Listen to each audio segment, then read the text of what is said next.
Welcome to a new and improved Masterclass Monday, and we're going to kick this series off starting right at the beginning, which is one of the key 7 human movement patterns, being the hinge. So the hinge is a very important pattern of the 7 because it relates very closely to another one of the 7 patterns, being the squat. And the squat relates to the dynamic movement, the plyometric movement of a jump.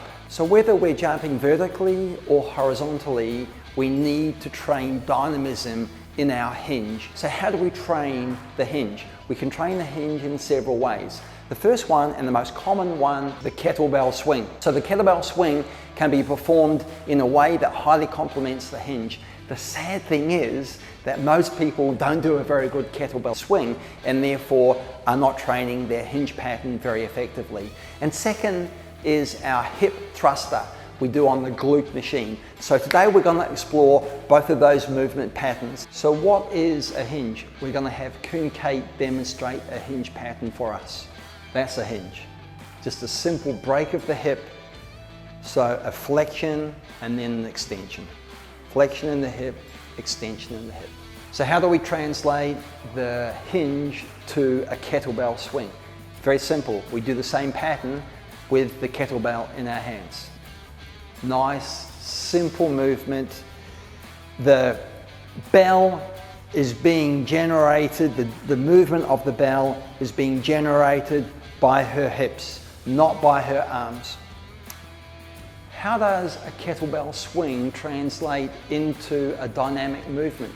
So Kate's going to show us how we can transfer a hinge into a jump. So that is a simple translation from a kettlebell swing or hinge into a jump. Okay? To take it one step further, we go to a hinge, squat and jump when we make the box higher. Okay, so now Kate has to do more than a hinge to be able to jump to the top of the box. She has to hinge, squat and then jump. So you'll see the hinge, a squat and a jump. Perfect. Okay, so that's a real world translation from a hinge and squat to a dynamic plyometric movement being a vertical jump.